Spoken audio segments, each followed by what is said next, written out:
Good evening guys, and welcome to the 6 things I hated about Skyrim. Now, first let me clarify, I am by no means saying that Skyrim is a bad game. In fact, I think it's one of the best open world RPGs that's ever been made. The reason I'm making this video though, is that, it's been 60 years since the release of Skyrim, and I think everyone is now kind of anticipating when are they gonna announce the next Elder Scrolls, right? And it doesn't matter if it's gonna be this year, the next, or the one after. I still feel like Bethesda is one of the few studios that actually listens to what their fan base says about their games.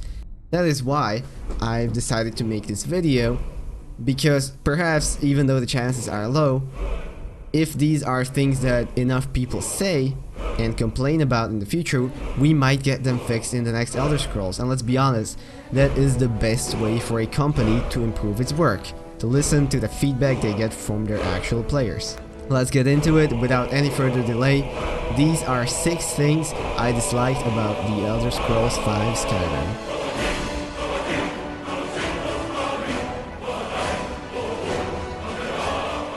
Let's start it off by talking about something that a lot of people have talked about in the past, and now I'm just adding to the flock, and that is how incredibly underpowered the magic is in Skyrim.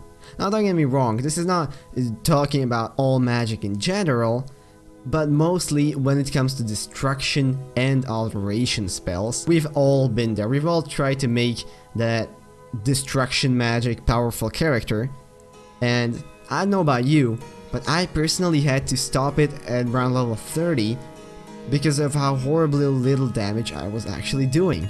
It's not to say you can't have an effective destruction / alteration build, sure you can, but as soon as you get to that higher level content, when enemies start to have large health pools and a lot of armor, the damage drop off is just too much for it to be an effective strategy. Even if you go as far as having your destruction level to 100 and getting the most powerful destruction spells, you're still gonna be doing effectively way less damage than someone with a fully enchanted sword or bow or dagger or anything else. Basically, you're kind of setting yourself up for failure in the long run. Now this is something I would very much like to see fixed, not only the strength of the magic, but also the variety when it comes to magic spells of all schools. Sure, you can be saying that schools like illusion and conjuration are fine, because yes, you can make very effective builds through those schools of magic, but still, I think we would all like to see more spells added to each of the schools of magic, just to make them a bit of a more interesting and viable option to play in the future, right? And of course, please Bethesda, in the future, buff the strength of destruction spells, make it that you progress, the higher your destruction level skill is, the more damage you do. I'm not sure how, but I really think it is in need of their balancing. Now, on to thing number 2. Let's talk about useless perks. Once again, this is something that has been mentioned a lot over the years, and for anyone who's played enough of Skyrim, you will know. When you press tab and you go up to level up and you open all those skill trees, let's be honest, there are a few that you most likely never touched. I'm talking lockpicking, alchemy, speech. It's not to say that these cannot have a use, right? But you would only invest into them if there was nothing else better to invest into. And that's just never the case, right? You can be level 70 and still have things to invest into, rather than improving your lockpicking, which is piss easy from the get-go. From level 10 onward, you will have enough lockpicks to use them as toilet paper, for fuck's sake. And there is absolutely no challenge in it whatsoever. Sure, it might be frustrating to unlock that master rank lock, but it's still super easy to do. And especially if you read the description of some of the perk points in these skill trees, it doesn't make any sense. Why would I need to have novice logs or apprentice logs be more difficult to unlock? These are the easiest logs to unlock in the game. It just doesn't make sense to be spending points on these skill trees. One way I could see them fixing this would be to, rather than having them be full-blown skill trees, compress these and make them into individual perk points that might, let's say, require 2 perk points to unlock, but they will be a long-lasting buff. Let's say all lockpicking is 15% easier, right? That is just an idea, of course, and it would need a lot of testing and balancing, but this is, in my opinion, a way they could definitely fix the uselessness of these large skill trees. And if you're gonna say that investing into speech can get you more money in the shops, how many times has it happened to you in Skyrim that you ran out of money? Like, I'm guessing not many. The best gear you're gonna make yourself and enchant yourself, you're never gonna be buying it.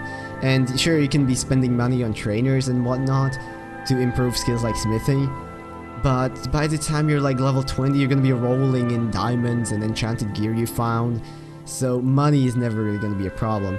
That's why I think so many people are finding these skill trees so useless.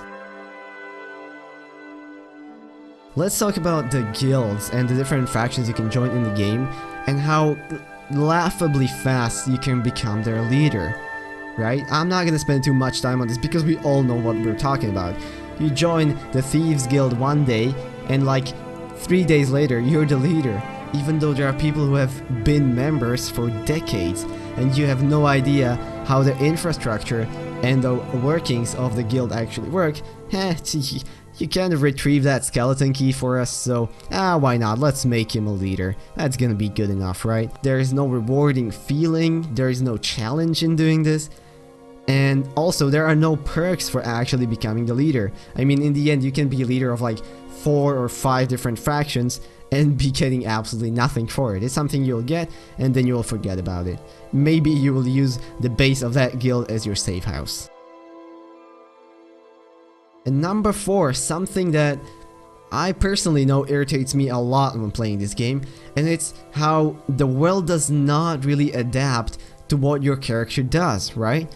I mean, let's be honest here, none of the guards or the people really acknowledge how many things you've done and how strong you have become, right? I mean, you can be wearing that full sweet set of enchanted Daedric armor that everyone in the game could only dream of, and still have the guard see you, and he will say something like, "Oh, you're the new member of Companions, so you like pour the mead, or what?" Yes, sure dude, I look like I poured a mead, because I am the Archmage of Winterhold College, and I'm the leader of the Thieves Guild, and I'm the leader of the Dark Brotherhood Assassins. But anyways, when I go down and to meet the Harbinger of Companions to let me join, they're gonna be like, "I've never even heard of this whelp." Like, really dude? You've never even heard of me? I bet you, even if I was like the High King of Skyrim, they still wouldn't have heard of me.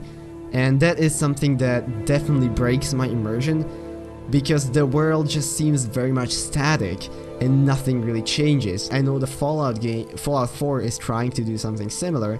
It would be amazing to see expanded upon this in the next game, having the world dynamically adapt to what you're doing, you know? Free a settlement and find people living there later. That would definitely be something which would make the world seem more dynamic and improve the immersion of the player. Now, let's talk about one that is not actually commonly talked about, at least in my opinion, and that is the uselessness of some of the races. Now, let's face it, when was the last time you actually played as an Argonian? Well, honestly, I mean, there really isn't any point, because let's talk about the benefits you're getting for playing a race. Now, in my opinion, it should be in a way that each race presents you with different attributes that you might like for your character to have. That's what makes it an interesting choice to choose between the races. But let's say Argonians, right? You can breathe underwater. Wow, I mean, there's about 1 or 2 instances in the game where I can imagine this being useful, and at that point you're gonna have the potions that allow you to breathe underwater anyway, so it's not gonna make any difference.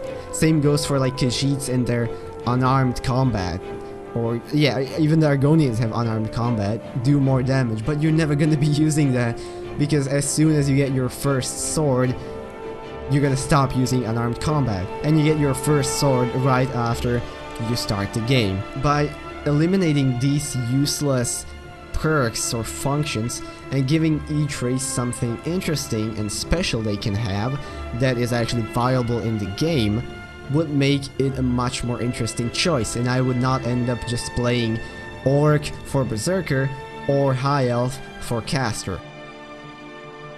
Well, let's get to the last and sixth point, and this is something I might just personally have a gripe with, and it's not something that I often see mentioned, but it's definitely something which I would like to see changed in the next Elder Scrolls, and that is the small amount of choices when it comes to endgame equipment. Now, wait a second, hear me out, right? I know that you're saying, but wait, I mean, you build your character, you have a lot of options when it comes to endgame content, but if you really think about it, that's not true at all. If you're building anyone who fights with weapons or armor, basically not doing sneaking or magic, you're gonna end up having some kind of enchanted Daedric armor, just because that armor has the highest armor rating, and there's really no point in having any other armor, because that one is just objectively the best. If you're doing a mage, you're most likely gonna end up having either the Archmage's robes or some sort of the Master robes, which you can get later. But once again, there isn't really much. One, maybe two options when it comes to the best stuff in the game. And let's talk sneak too. I mean, I would go up and say that sneaking probably has the most options because your armor doesn't really matter.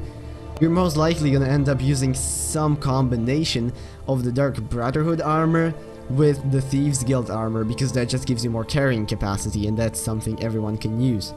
Now, what I would personally love to see, and this is not, like I said in the beginning, this is not a huge problem, but something I would love to see is maybe a bit more choice when it comes to the end game equipment, especially armors.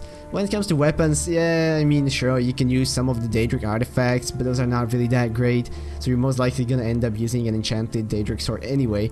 But I would say it's the most apparent when it comes to apparel and armors.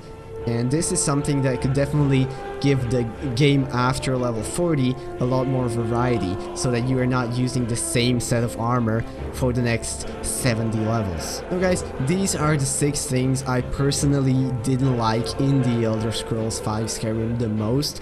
Once again, I am by no means saying that it is a bad game because of these things. It is still in the top 3 of my favorite games of all time. I sunk over 1,000 hours into the game, and I would never do that with a game that wasn't actually great. Only reason why I'm doing this video is in the hopes that the next Elder Scrolls is gonna be the top 1 best game I've ever played, and it's just gonna blow all of our minds all together. Bethesda, come on, you can do it. But nevertheless, guys, I hope you enjoyed, I hope you found this interesting, and if you play Skyrim yourself, I would love to hear things you liked and things you disliked from you in the comments. I wish you guys a beautiful rest of this evening, and I will see you in the next video. Bye bye.